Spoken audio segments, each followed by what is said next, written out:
생각해 봤습니다.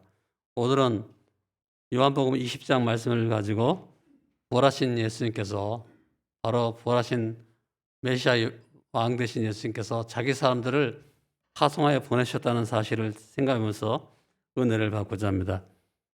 아마 우리 집에 가셔서 자녀들과 같이 예배를 드릴 때는 여러분이 가지고 있는 자료에 보면 그 여러분의 자녀가 만약에 유치부 학생이다 그러면 그 유치부 학생에게 무슨 질문을 해야 될 것인가 그런 것이 거기 다 나와 있으니까 그걸 잘 참고하시기 바랍니다. 오늘 우리가 읽은 요한복음 20장 말씀을 보면은요, 예수님께서 이제 부활하신 다음에 무엇을 하셨는가 그것이 잘 나와 있어요. 부활하신 첫날 밤에 이제 제자들이 모여 있는데 아주 두려움 속에 모여 있었습니다. 그럴 때 예수님께서 그들 가운데 나타나셔가지고 말씀을 해주시는 거예요. 근데 그 자리에는 사실은 도마라고 하는 사람은 없었어요. 그래가지고 다음 주에 이제 도마가 있을 때 예수께서 또 오셔가지고 도마에게 하신 말씀 있었는데 그런 것을 생각해 보도록 하겠습니다. 근데 이제 그 부활의 첫날, 그러니까 안식구 첫날이라고 하시죠. 첫 번째 부활절 저녁이라고 할 수가 있겠는데 그때 예수님께서 제자들에게 나타나가지고 무슨 말씀하셨냐면 바로 내가 너희를 보내노라 그런 말씀을 하신 거예요. 그래서 성부 하나님께서 아들 예수님을 이 땅에 보내시고 또 성자 하나님이신 예수님께서 자기 제자들 바로 자기 사람들을 또 세상에 보내시고 그리고 이제 성부 하나님과 성자 하나님께서 성령 하나님을 보내신다는 그런 것을 우리가 성경에서 다 찾아볼 수가 있어요. 그래서 예수님을 따르는 사람으로서 예수님의 제자인 우리들은 바로 언제나 우리가 하나님의 형상, 구원자 예수님의 형상 그것을 가지고 있기 때문에 보내심을 받은 사람이다. 보내심을 받은 사람이라는 그런 확신을 가지고 우리가 살아야 됩니다. 우리는 사명을 감당해야 되는데 혼자서 사명을 감당하는 것이 아니고 바로 항상 성령, 하나님의 영, 성령이신 그 하나님의 영이신 성령에 힘입어서 그 사명을 감당해야 되는 것입니다. 그런 왜 부활하신 왕 예수님께서 자기 사람들을 파송하여 보셨는가 그 이유를 여러 가지로 생각해 볼 수가 있는데 첫째는 부활하신 왕께서 평화를 주기 원하기 때문이라고 할 수 있어요. 평안을 주시기 원하기 때문이다. 이 히브리어로는 샬롬이라고 하고 우리 헬라어로는 에이린이라고 하는데 이 평안을 주기 위해서 예수님께서 오신 것이죠. 여러분이 어떤 분은 아마 이런 책을 읽었는지 모르겠는데 대부분 사람 안 읽었으니까 제가 예를 들어볼게요. 마음의 평안이라는 그런 책이 있어요. 조슈아 로스 리프만이라고 하는 사람이 쓴 책인데요. 거기에 어떤 주인공이 나타나요. 젊은 주인공이 나오는데 그 젊은 주인공이 전능한 그런 어떤 사람에게 이제 얘기하는 거예요. 뭘 원하는지 자기에게 얘기하는 거예요. 자, 그대는 무엇을 원하는가? 그렇게 물어보니까 예, 저는요 무엇보다도 건강을 원합니다. 그럼 두 번째 뭐 원하는가? 두 번째는요 재물을 원합니다. 세 번째는 미모를 원합니다. 네 번째는 뭘 원하는가? 재능을 원합니다. 다섯 번째는 뭘 원하는가? 권력입니다. 여섯 번째는 명예입니다. 아주 자기에게 꼭 필요한 것들이 무엇인지 이렇게 쭉 얘기를 하는 거예요. 이것을 원한다고 얘기해요. 그러자 그분이 말을 하기를 청년, 그대는 평안이 없으면 아무것도 즐길 수 없다네. 그렇게 얘기를 해요. 즉 우리에게 건강이 있어도 또는 재물이 있어도 인기 명예가 있어도 권력이 있어도 마음의 평강이 없으면 평안이 없으면 그 모든 것을 누릴 수 없다는 것입니다. 그러니까 평안이 그만큼 중요하다는 거예요. 그래서 예수님께서 그 제자들에게 부활한 다음에 나타나 가지고 너에게 평안을 주노라. 평안하뇨. 뭐 이렇게 평안을 계속 강조해서 말씀했는데 왜 그러냐면 사람들에게 가장 근본적으로 필요한 것은 바로 평안이라는 것입니다. 그래서 그런 말씀을 한 거예요. 사람에게는 때로는 돈도 필요하고 명예도 필요하고 때로는 권력도 필요하고 인기도 필요하고 학벌도 필요하고 또 건강도 다 필요합니다. 그러나 평안이 없으면 그 모든 것이 다 소용이 없는 것이에요.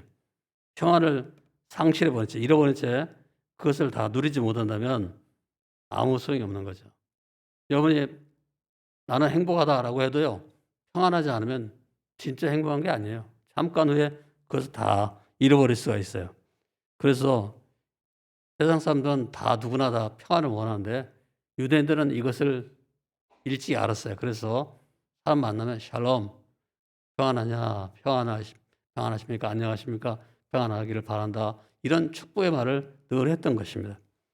이제 예수님께서 부활한 다음 제자들에게 나타날 때 그들은 이제 제자들은 다 아주 예수님께서 아주 상당히 큰 일을 할 거다라고 기대를 했었는데 이 예수님이 갑자기 십자가에 죽는데 보니까 힘없이 맥없이 그냥 죽고 마는 거예요. 그걸 보면서 굉장히 실망을 많이 합니다. 그래가지고 두려워 떨고 있었어요. 근데 그날 안식구 첫날에 이 막달라 마리아라는 사람이 나타나가지고 하는 말이 내가 예수님 부활하신 걸 봤다. 그런 얘기를 하는 거예요. 그러니까 제자들은 그 말을 듣고도 믿어지지 않아가지고 두려워 떨면서 그들이 있는 곳에 거처하는 곳에 그 문들을 다 닫았어요. 그러니까 대문도 닫고 창문도 닫고 다 닫고 있었는데 갑자기 예수님께서 가운데 나타나 서서 말씀하시는 거예요. 평안이 있을지어다. 그렇게 말씀하는 거예요. 문이 잠겨 있었는데도 예수님께서는 그 방의 가운데 나타난 것입니다. 참으로 놀라운 그런 등장이라고 할 수 있어요. 이것에 대해서 왜 그렇게 제자들은 두려웠는가? 유대 지도자들을 두려웠기 때문에 두려운 거죠. 유대 지도자들이 혹시라도 자기들을 예수의 잔당으로 몰아가지고 처벌할 게 두려워가지고 그들은 문들을 닫고 있었는데 그때 예수님께서 그 가운데 오신 거예요. 이것에 대해서 카슨이라는 유명한 신약학자가 있어요. D.A. 카슨이라고 하는. 그 카슨이라는 신학자는 이렇게 말했어요. 그것에 대해서 이것이 이렇게 나와 있는 이유에 대해서 말하는데 요한의 이야기에서 26절에 닫힌 문의 기능은 예수님을 따르는 자들에게 예수님의 나타나심이 기적이라는 것을 강조하기 위한 것이다. 그러니까 예수님께서 갑자기 나타났는데 그것은 바로 기적이었다는 거죠. 예수님께서 마치 부활한 다음에 세마포를 통과하는 그런 기적을 보인 것처럼 닫힌 문을 통과해서 제자들에게 나타났다는 것입니다. 그래서 그런 놀라운 등장을 하는 것을 보고서 이제 요한이 설명하는데 예수님께서 제자들에게 그 다음에 이제 나타나가지고 무슨 말씀을 했는데 세 가지 말씀을 했다. 이렇게 얘기하는 거예요. 그 세 가지 중에 이제 첫 번째, 두 번째 말씀은 우리가 왜 예수님께서 부활하신 다음 제자들에게 나타나셨는가, 왜 사명을 주셨는가, 그걸 생각해 보고 세 번째 말씀은 어떻게 그러면 부활하신 주님께서 주신 말씀을 따라 살 것인가를 생각해 보겠습니다. 어쨌든요, 처음 나타나셔가지고 하신 첫 번째 말씀 뭐냐면 너에게 평안이 있을지어다, 평강이 있을지어다 하는 그런 말씀이었어요. 바로 유대인의 인사법이죠. 그렇지만 실제로 제자들에게 필요한 것은 바로 이런 평안이라는 거죠. 그래서 그들의 마음속에 두려움을 이겨낼 수 있는 평안을 주겠다는 그런 주님께서 약속하신 그 말씀이라고 할 수가 있습니다. 예수님이 약속하신 평안은 구약에 근거한 것으로 히브리어 샬롬에 해당하는 갈등의 부재 이상의 의미가 있습니다. 그것은 번창하고 부유하고 완전하고 온전한 상태에 관한 것입니다. 즉 샬롬이라는 것은 평안이라는 것은 하나님과 관계가 원만해서 하나님 주시는 것으로 번창하고 하나님 주시는 것으로 부유하게 되고 하나님 주시는 것으로 온전하게 되고 완전하게 되는 것이라는 거죠. 그래서 샬롬은 하나님의 의도하신 그대로 존재하는 모든 것의 상태를 말하는 것입니다. 이것은 하나님의 사명을 위해서 세상에 보내신 예수님을 따르는 자들에게는 큰 위로와 격려가 되는 그런 말씀이라고 할 수 있어요. 평안이 너에게 있을지어다. 여러분에게도 다 평안이 있기를 주님의 이름으로 축원합니다. 사실 사람들에게 꼭 필요한 것은 진짜 선물은 뭐냐? 이 샬롬이라고 하는 거예요. 사람에게 필요한 것은 선물이죠. 선물인데 그 중에 진짜 선물은 평안의 선물이라는 거예요. 여러분 제가 만약에 여러분에게 10억씩 준다. 아마 이 동네에 있는 모든 사람들이 다 모일 거예요, 여기. 근데 10억짜리보다 더 좋은 것을 줘요, 제가. 네? 제가 주는 게 아니라 우리 하나님께서 주시는 거예요. 평안이라는 거예요. 알겠습니까? 근데 하나님께서 평안을 주신다고 하는데도 평안하게 안 와, 사람들은. 왜? 그 평안의 중요성을 모르는. 10억의 중요성은 알아요. 그렇지만 평안의 중요성을 모르는 거예요. 그래서 안 오는 거예요. 한번 나가서 사람들에게 야 우리 목사님이 그러시는데 다음 주에 우리 교회 오면 10억 준대더라. 그렇게 얘기해 보세요. 그럼 그 말 듣는 사람이 어휴 그렇게 좋은 소식을 전해주냐고 고맙다고 그러면서 다 올 거예요. 따라올 거예요. 근데 제발 그렇게 하지 마세요. 괜히 이 자리에 펑펑 터져요. 그러면 예? 우리 또 경찰서에서 출동하고 막 시청에서 출동해가지고 방역수칙을 안 지킨다고 막 할 수 있으니까 절대 가서 사람들에게 그런 말 하지 말고 그냥 여러분 자신만 내가 100억짜리 그 100억짜리 돈보다도 더 큰 아주 100억보다 더 큰 평안을 하나님께서 나에게 주셨다. 여러분만 확신하시기 바랍니다. 그래서 우리는 우리의 의로움을 위해서 죽은 자 가운데 다시 살아나신 왕 예수님을 믿는 믿음으로 하나님과 평화를 이루게 되는 것입니다. 하나님은 이제 우리에게 죄를 찾지 않으십니다. 그리스도의 이름을 주장하는 것만으로도 하나님 주시는 평안이 우리 마음을 고통과 죽음이 주는 불안의 엄습에서부터 지켜주시고 교회에서 화합을 유지하도록 다스리시는 것입니다. 사람들은 죄로 말미암아 하나님과 불화하게 되는 것이죠. 그들에게 평안의 복음을 주는 것은 그들이 하나님과 화목하게 하는 길을 안내하는 것이라 할 수 있어요. 참 평안을 누리게 하는 길이 바로 평안의 복음, 예수님의 복음, 부활의 예수님을 전하는 거예요. 예수님의 부활을 증거해 주는 것, 이것이야말로 진정한 평안을 그들에게 나눠주는 것이라 할 수 있어요. 두 번째로 왜 부활하신 왕께서 제자들을 보내셨는가? 두 번째는 부활하신 왕께서는 그 제자들이 제자 삼는 사명을 감당하기 원하기 때문이라고 할 수 있어요. 인생에 있어서 사명을 발견한다는 것은 굉장히 중요한 일이에요. 내가 내 인생을 어디다 써야 되는가? 내 인생을 어디다 투자해야 되는가? 그것을 알게 되는 것이 바로 사명인데 그래서 이 사명을 발견한 것은 인생의 두 번째 탄생이라고 할 수 있어요. 여러분 왜 인생을 살죠? 사명이 뭐예요? 여러분의 사명이 뭐예요? 바로 제자 삼는 사명을 가지고 있단 말이에요. 우리는 예수 안 믿는 사람들을 예수 믿게 하고 그들을 예수님의 제자로 성숙시키고 이것이 우리의 사명이에요. 이것을 감당하기 위해서 살아가는 것이죠. 예수님의 제자에게 나타났을 때 평안을 선포하시는 것은 제자에게 하실 말씀의 시작, 그러니까 말씀하실 것의 그 축복의 말씀 중에 처음 부분이라는 것이죠. 예수님은 그들에게 사명을 주어 보내실 준비가 되어 있었습니다. 그래서 다 같이 한번 읽어보겠습니다. 이 말씀을 시작. 이 말씀을 하시고 손과 옆구리를 보이시니 제자들이 주를 보고 기뻐하더라. 예수께서 또 이르시되 너에게 평강이 있을지어다. 아버지께서 나를 보내신 것 같이 나도 너희를 보내노라. 네, 주님께서 지금 제자들에게 또 말씀하는 거예요. 너에게 평강이 있을 자다. 그날 두 번째 하신 말씀이 뭐냐면 아버지께서 나를 보내신 것 같이 나도 너희를 보내노라. 이것이 바로 제자들에게 주신 두 번째 말씀이에요. 예수님은 이 말씀을 주시기 위해서 제자들에게 두 가지 방법으로 준비시켰는데 첫째는 제자들에게 자신의 손과 발과 옆구리 그것을 보여주는 거예요. 예수님의 손과 옆구리의 상처 그걸 보여주는 거예요. 그건 뭐냐? 바로 자신이 고난받았던 것 그리고 부활로 승리했다는 것을 보여주는 스티그마 바로 흔적이었다는 말이에요. 스티그마였어요. 흔적이었어요. 예수님은 죽음을 이겨내신 분이었습니다. 그분을 다시 만난 제자는 너무나 당연히 기쁜 거죠. 그래서 너무나 기뻤던 거예요. 혹시 지금도 말해요? 여러분 기쁨이 마음속에 없거든. 혹시 부활하신 예수님이 내 마음속에 오시다는 것을 내가 모르고 있지는 않는가? 기쁨을 부족하거든 항상 부활하신 예수님을 만나시고 그 부활하신 예수님과 교제하시기를 주님의 이름으로 축원합니다. 주님은 부활하여 영원히 살아계시면 우리와 함께 하시고 우리와 교제 나누시고 우리에게 말씀해 주세요. 그렇기 때문에 사실은 신자들은요 이 우중충하게 구겨 있는 그런 상태로 살 수가 없어요.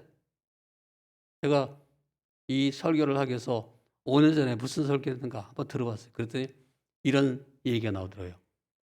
여러분 어저께 혹시 여러분 다 구기자를 달아 드셨나요?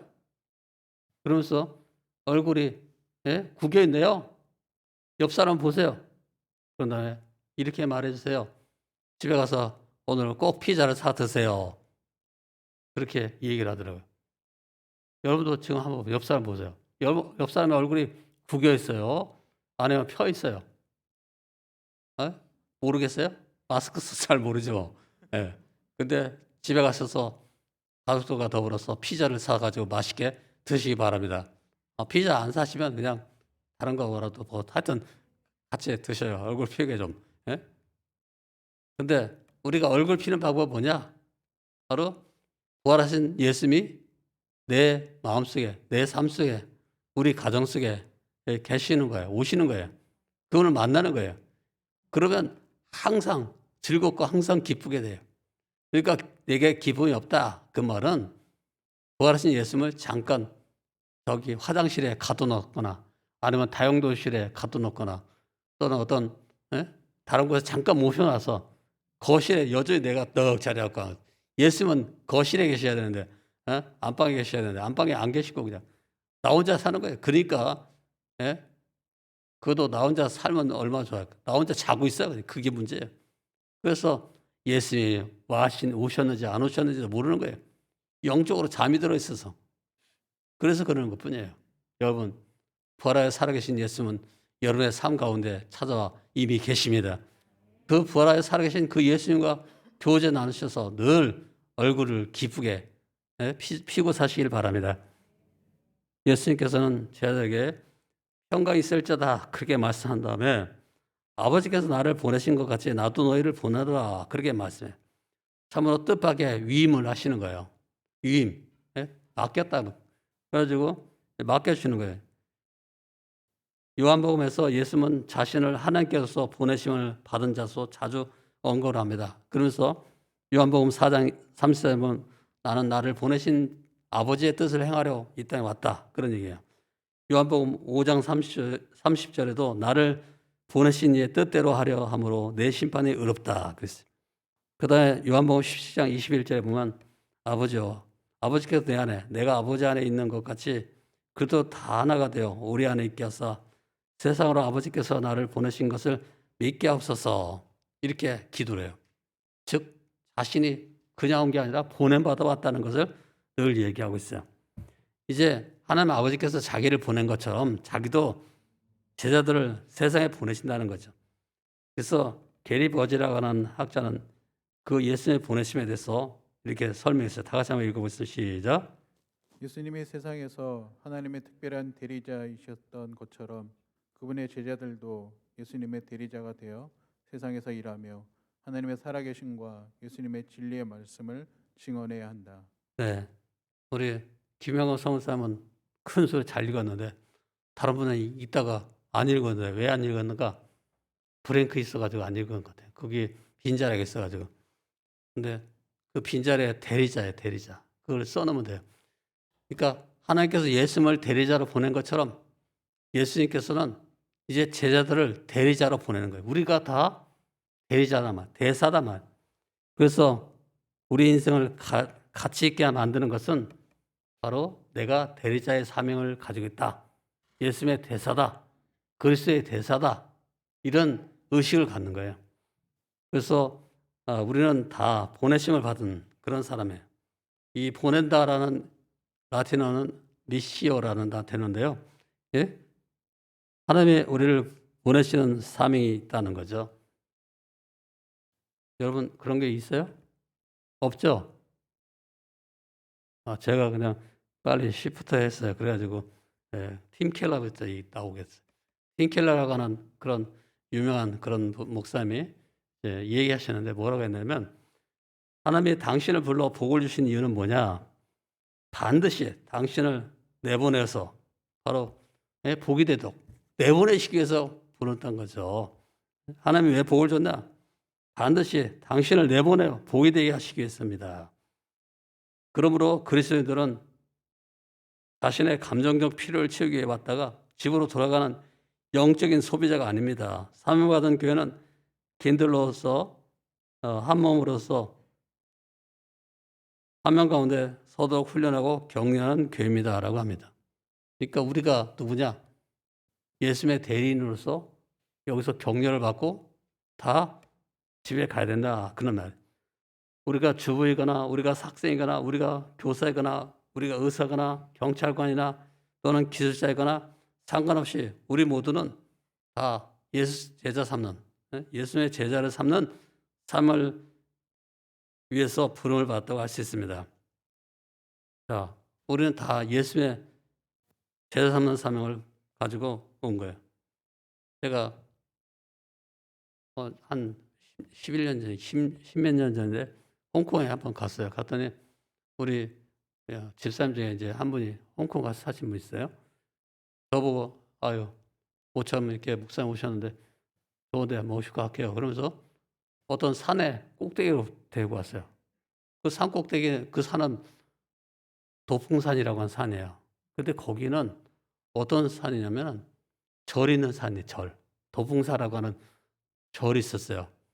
근데 그 도풍사에 옛날에 어떤 노르웨이 선교사님인 칼이라고 하는 칼 누군 어떤 선교사님 오셔가지고 이제 인사를 하면서 그러니까 반갑게 이제 그 중들이 맞이하는 거죠. 아, 잘 왔다. 그러니까 이분이 아, 그래요? 저도 여기서 좀 배우고 싶습니다. 그러면서 거기서 이제 저는 사실은 선교사인데요.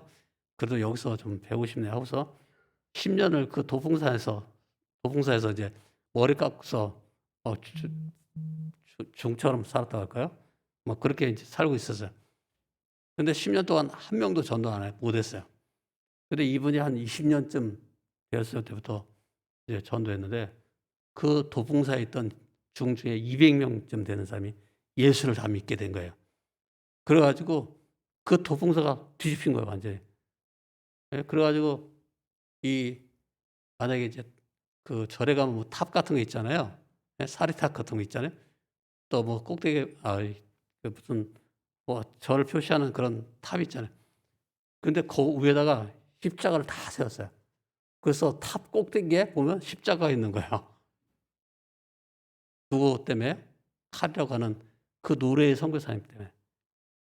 그 노래의 선교사님에게 처음에 막 선교 공부해서 아니 선교하러 보냈더니 말이야. 예? 중이 되고 말이야. 하면서 예? 돌아오라고 막 하는데 아무 소리 안 하고 그냥 가가지고 묵묵히 20년 동안 살면서 그리스도인으로서 아름답게 모범을 보여서 사람들에게 영향을 준 거예요. 그래가지고 거기가 그 열간의 도풍사라는 절이 변하여 바로 교회가 된 거죠. 지금 선교센터가 되어 있는 거예요. 제가 거기 선교센터도 가봤어요. 예? 좀 시흥에 그런 집이 없어가지고 외국인 데리고 갈 수도 없는데 여러분도 앞으로 말해요. 절간에 가서 시주하더라도 반드시 그 절에 계시는 중들 다 예수 믿게 하고 예? 그들이 다 변화되게 그렇게 만드시기 바랍니다. 쉽지는 않겠지만 어쨌든요. 하여튼 한 사람의 그 예수 제자 삼고자 하는 그 한 사람의 그 선교사 때문에 이 도풍사에 있던 그런 중들이 말이에요. 200명이나 예수 믿게 되고 말이에요. 예? 그리고 그 도봉사가 선교 센터가 될 수 있는 그런 일이 일어났다는 것은 우리에게 참 많은 것을 생각하게 만드는 거예요. 우리가 말이에요. 예수 제자 삼는 사명. 그 사명을 감당하면 먼저 내가 제자가 되지 않으면 남을 제자 삼을 수가 없어요. 디사이플 메이커가 되려면요. 내가 먼저 디사이플이 돼야 돼요. 예수님의 제자가 돼야 돼요. 나의 인격, 나의 삶이 변화돼서 예수님처럼 살아가는 그런 제자가 될 때 다른 사람을 주님 앞에 인도할 수 있는 것이죠. 어쨌든요. 이 제자 삼는 사역은 그냥 되는 게 아니고 인내하는 그런 시간이 많이 필요해요. 인내하는 그런 생활이 많이 필요한 거예요. 우리 모든 성도들이 다 이 제자 삼는 사역을 잘 감당할 수 있기를 주님의 이름으로 축원합니다. 그러면 어떻게 부활하신 예수님께서는 자기 사람들을 파송하여 보내셨습니까? 그냥 보냈나요? 아니에요. 걔들이 꼭 필요한 걸 줘서 보냈어요. 바로 성령님을 준 거예요. 부활하신 왕께서 세 번째로 하신 말씀 보면 어떻게 그 앞에 두 가지 말씀을 성취할 수 있는가? 그것을 잘 알려줍니다. 그것은 바로 성령님의 능력으로 가능합니다. 그래서 성령님의 능력을 주어서 보내셨습니다. 바로 성령 하나님의 능력을 그 제자에게 부어주시는 거예요. 예수님은 제자에게 전했으면 성령님의 도움 없이는 감당할 수 없습니다. 십자가에 못 박히기 전날 밤에 주님은 제자들에게 앞으로 사명을 감당하고 그 사명을 인도하고 돕기 위해서는 아버지께서 주시는 성령님, 하나님 아버지께서 성령님을 보내주실 것을 약속하십니다. 그래서 이제 주님이 약속을 지키기 시작합니다. 그래서 예수님께서 어떤 행동적인 그런 상징적인 행동을 해요. 같이 읽어보겠습니다. 시작. 이 말씀을 하시고 그들을 향하사 숨을 내쉬며 이르시되 성령을 받으라. 너희가 누구의 죄든지 사하면 사하여질 것이요 누구의 죄든지 그대로 두면 그대로 있으리라 하시니라. 예, 예수님께서 제자들에게 세 번째로 말씀하신 것은요, 성령님을 받으라는 것이었습니다. 여기서 성령님이 오시는 시기에 관한 혼란을 느낄 수 있습니다. 예수님은 부활하신 날 제자들에게 성령님을 받으라 고 말씀했습니다. 그런데 사도행전에서는 예수님이 부활하시고 나서 한 40일쯤 뒤에 제자들이 간절히 기도할 때 이제 그때 성령님 오시는 거죠. 그래서 제자들이 성령으로 세례를 받게 되는 것에 대해 말씀하지만 바로 이루지 않고 열흘 정도 간절히 기도할 때 이루어져요. 예수님이 부활하신 다음에 50일째 되던 오순절에 그때 가서 제자들이 성령을 받고 사명을 감당할 수 있게 되는 것을 알 수가 있어요. 그래서 그들이 사명을 감당할 수 있도록 도우시는 그런 성령님이 오시는 것을 볼 수가 있어요. 성령님은 예수님의 또 다른 자아라고 했죠. 알터 에고, 또 다른 자아예요. 그들에게 가장 필요한 것은 바로 예수님이 자신이 필요한데 예수님은 하늘 성천에 가시니까 예수님 대신에 예수님과 똑같은 자아가 예수님의 또 다른 자아이신 성령이 예수님의 영이신 성령님이 이제 오시게 되는 거예요.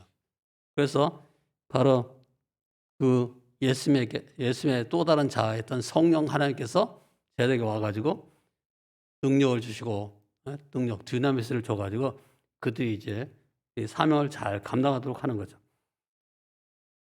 요한복음 20장 23절을 이해하려면 그들을 향하여 숨을 내쉬며라는 구체적인 언급에서 우리가 단서를 찾아야 합니다. 이것은 상징적인 행동일 가능성이 높습니다. 이 가스는 숨을 내쉬며 성령을 받으라 명령하신 것은 아직은 이루어지지 않았지만 장차 온전히 부어질 것에 관한 일종의 행위적 비유로 이해하는 것이 가장 적합하다라고 했어요. 즉 요한복음에서 또 다른 데서 마찬가지인데 유대인들은요 어떤 언어 습관이 있는데 아직 이루어지지 않은 것지만 확실하게 이루어질 것은 과거처럼 표현해요. 그래서 예수님은 가까운 미래에 일어날 일이 마치 이미 이루어진 일처럼 묘사하는 거죠. 이번이 처음이 아닙니다. 요한복음 12장 37절에도 보면 예수님은 대답하여 이르시기를 인자가 영광을 얻을 때가 왔도다라고 선포하십니다. 그러나 십자가에 못 박히기까지는 아직 며칠 남아 있었습니다. 예수님이 말씀하실 때 일어나지 않았지만 결국은 일어나게 됩니다. 마찬가지로 성령을 받으라 그렇게 하신 말씀은 오순절의 교회에만 놀라운 성령의 부으심을 가리키는 것이라고 할 수 있겠습니다. 이렇게 하면 소리가 나야 되는데 소리가 안 나네. 예? 성령을 받으라 하면서 숨을 내쉬었다고 그러는데 왜 그러냐? 그 순간에는 성령을 받지 못하지만은 그것이 확실히 이루어진다는 거예요. 예? 유대인들의 어법이라고 했죠. 제가 나는 너와 결혼했다. 아직 결혼 안 한 총각 처녀야. 근데도 이 총각이 말하는 거예요.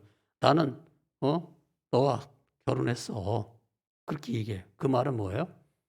3년 후에 결혼하게 되지만은 확실하게 그 여자와 결혼하기 때문에 그런 식으로 과거형으로 표현한다는 거예요. 그것이 유대인의 어법이에요. 그러니까 예수님께서 성령을 받으라 그렇게 말씀했지만 앞으로 이루어질 일이지만 지금 이루어진 것처럼 말하고 있는 거예요.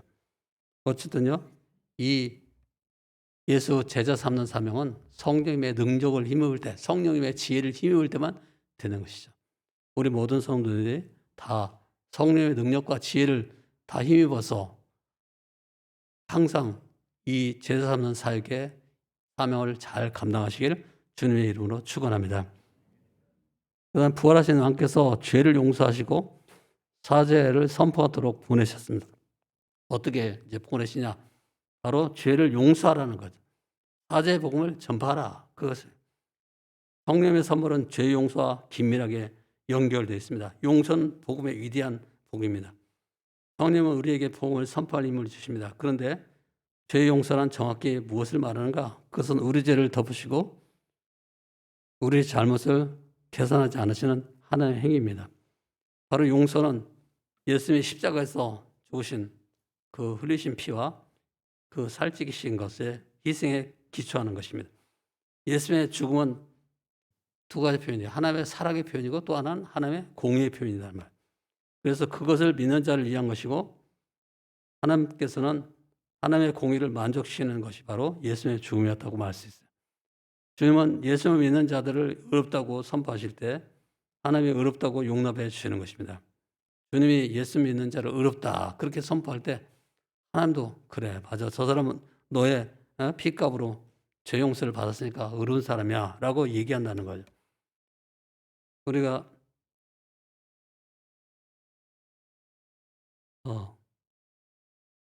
좀 중략하고 뛰어넘어서 우리는 사람들에게만 만일 회개하지 않고 복음을 믿지 않으면 죄 용서를 받을 수 없다고 말할 수 있어야 합니다. 사람들이 죄 용서받는 것은 회개하고 예수님을 믿어야 되는 거죠. 복음을 받아들여야 돼. 만일 회개하지 않고 복음을 믿지 않으면 죄 용서를 받을 수 없다고 말할 수 있어야 합니다. 초점은 죄 용서 여부에 있으며 이것은 예수님의 복음을 들은 자들을 믿는지에 달려 있는 것입니다. 그러니까 죄 용서하면 언제 받는다? 믿을 때 받는 거예요. 여러분 다 용서를 받고 의인이에요. 과거에는 죄인이었지만 지금은 의인이야. 법적으로 볼 때는 예수님의 십자가의 보혈의 피로 여러분의 모든 죄가 다 깨끗이 씻음받았기 때문에 의인이라고 할 수 있어요. 그래서 우리가 어디에 초점이 있는가?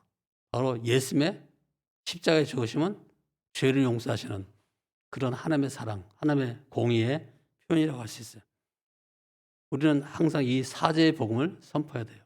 너희들이 가서 누구의 죄든지 사하면 다 사해질 것이다. 그것은 어떻게 가능하다고요? 바로 우리가 예수님의 복음을 증거하면 사람들이 다 죄 용서를 받고 이제 죄가 사해져서 하나님과 관계가 정성화되는 거예요. 세 번째, 부활하신 왕께서는 복음을 증거할 사명을 주셔서 보냈습니다. 예수님을 따르는 우리는 그리스도의 대사입니다. 앞에서 다 얘기했죠. 우리는 그리스도를 대신하여 복음을 증거할 사명이 있습니다. 그 복음은 뭐예요? 화목의 복음이라 할 수가 있어요. 하나님은 우리를 통해 죄인들이 하나님과 화목하도록 만들어 주십니다. 요한복음 첫 장에서 우리는 사명자, 즉 하나님께로부터 보냄받았던 한 사람, 세례 요한을 만나게 되죠. 그는 빛이 아니고 빛에 대하여 증언하러 온 사람이었습니다. 그런데 우리가 바로 이 세례 요한의 뒤를 이어서 이제 증거의 사명을 감당하게 되는 것이죠. 성령의 권능으로 우리는 세상을 향해 죄사함의 복음 메시지를 선포하게 되는 것입니다. 크리스찬들은 하나님과 고난받으신 구원자의 형상을 가진 보내심 받은 그런 백성이다라는 사실을 명심해야 됩니다. 이런 생각은 세상 사람들에게 평화의 복음을 선포할 때 예수님의 사명의 발걸음을 따라가도록 합니다. 예수님께서 오셔가지고 한 일이 바로 뭐예요? 사람과 하나님 사이를 화목하게 만드는 일을 하는 거예요. 그래서 예수님께서 십자가에서 죽으실 때도 화목제물로 죽으시는 거예요. 우리는 복음을 증거할 사명이 있습니다. 증거하지 않으면 죄사함을 받지 못하고 천국에 가지 못하고 생명의 부활로 나가지 못합니다. 그러니까 우리가 복음을 왜 전해야 되는가? 우리가 복음을 전하지 않으면 누군지 죄사함 받지 못한 채 그냥 죽어 지옥에 가는 거예요. 그게 문제예요. 옛날에 로버트 저맨 토마스라고 하는 그런 선교사가 있어요. 이분이 베네랄 섬으로라고 하는 그런 배를 타고서 대동강에 와가지고요. 통역자로 와가지고 죽었는데 그때 마지막 그 성경을 하나는 가지고 나왔어요. 이 토마스 선교사가 자기를 죽이려고 하는 그런 박충권이라고 하는 그런 사람에게 목배임을 당해 죽게 되는데 제발 이 성경책을 받아주시오 하면서 박충권에게 이제 이렇게 성경책을 막 주려고 하다가 죽었어요. 근데 박충권이 이제 칼이 목을 내리쳐가지고 그가 죽게 됐는데 이 박충권이가 집에 가서 가만히 생각해보니까 그 서양 양코백이가 코쟁이가 그 서양 사람이 왜 나한테 무슨 책을 주려다가 책 주려다가 마지막으로 그 순간에 죽는 순간에도 책 주려고 했는데 왜 그랬을까? 그 책이 도대체 무슨 책인데 중앙암세까지 나에게 건네주려고 했을까? 그리고 생각하고서 그 하나 가지고 왔던 거를 꺼내가지고 읽어봤어요. 그러다가 예수를 잘 믿게 돼가지고 나중에는 영주교회라고 하는 곳에 영수가 됐어요. 지금 장로님이죠. 그런 그 성경책을 자기의 조카였던 이영태라고 하는 사람에게 주었어요. 그 이영태라는 사람이 그걸 읽어보다가 예수를 영접했어요. 그다음에 그는 이제 평양에 있는 숭실대학을 갔어요. 그러고 다음에 한글 성경의 3분의 1을 번역하는 결정적인 역할을 했어요. 무엇이 토마스 선교사라 하여금 목숨을 걸 만큼 열정을 갖겠습니까? 네? 바로 하나님께서 자기를 보냈다는 사명감이죠. 우리가요, 하나님을 선택한 것이 아니고 하나님이 우리를 선택해 주셨음을 알아야 됩니다. 우리는 사명자로 부르심 받다는 것을 알고 항상 나가야 돼요. 내가 너를 부르고 이 백성에 보낸다. 그들이 듣든지 안 듣든지 그건 상관하지 말고 내 복음을 전하라. 그렇게 말하는 거예요. 여러분,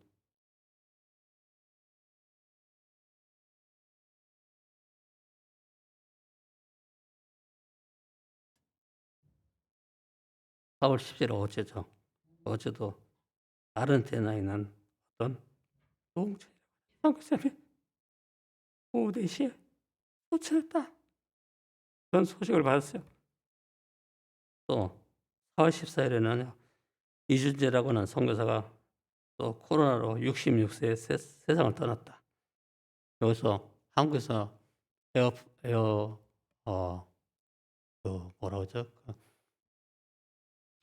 그러니까 한국교회에서요 이분을 에어 앰뷸런스로 모셔가지고 막 치료를 하려고 했는데 결국은 세상을 떠나고 말았다는 거죠. 그 파키스탄에서 여기까지 오는데 에어 앰뷸런스 하나 동원하는데 1억도 더 드는데 어느 교회에서 돈을 모아가지고 그 선교사 모시다가 이제 살리려고 했는데 그분이 돌아가셨어요. 그래가지고 이준재 선교사님 세상 떠났어요.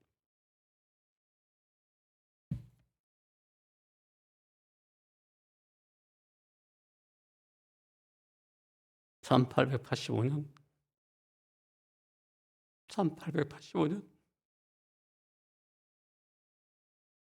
그 해 갑신정면이라고 하는 그런 얘기는 하는데 그때 그 부활절에 2명의 선교사 아펜젤라하고 언더가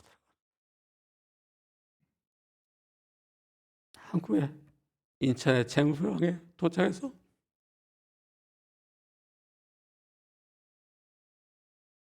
그들이 복음을 전하기 시작했어요. 만약에 그 언더우드 아펜젤라가 오지 않아서 우리 한국이 아직까지 이렇게 아마도 선교 대국이 돼가지고 제2의 선교 대국이 되지는 못했을까요? 그러니까 그 아펜젤러나 언더우드의 그 선교적인 삶이라는 것이 어떤 순교는 못했다 하더라도 살아서 순교하는 순생의 삶을 살았다 할 수가 있어요. 그들이 있었기 때문에 지금 한국에 있는 거예요. 여러분의 바로 선교 활동을 통해서 많은 영혼이 살아나게 될 줄 믿습니다. 우리 모든 성도님들이 이 사명을 잘 감당하시기 바랍니다. 그래서 어떻게 살겠다는 건가? 집에 가서 가족부터 전도하시고요. 또 주님 앞에 인도하시고 여러분도 부활하신 예수님 모시고 살아가시기를 주님의 이름으로 축원합니다. 기도하겠습니다. 하나님 아버지, 오늘도 우리 예수님으로부터 애들이 파송을 받았던 그런 내용을 살펴보면서 깨달았사오니 이 말씀대로 우리 모든 성도님들이 다 항상 부활하신 주님을 모시고 살아가는 그런 성도가 되게 하시고 늘 기쁨이 충만하여 죄 삼는 사역을 잘 감당하게 하여 주시고 또 복음을 전하는 사명, 사제 복음을 증가하는 이런 사명을 잘 감당할 수 있게 주시옵소서. 예수님의 이름으로 기도드립니다. 아멘.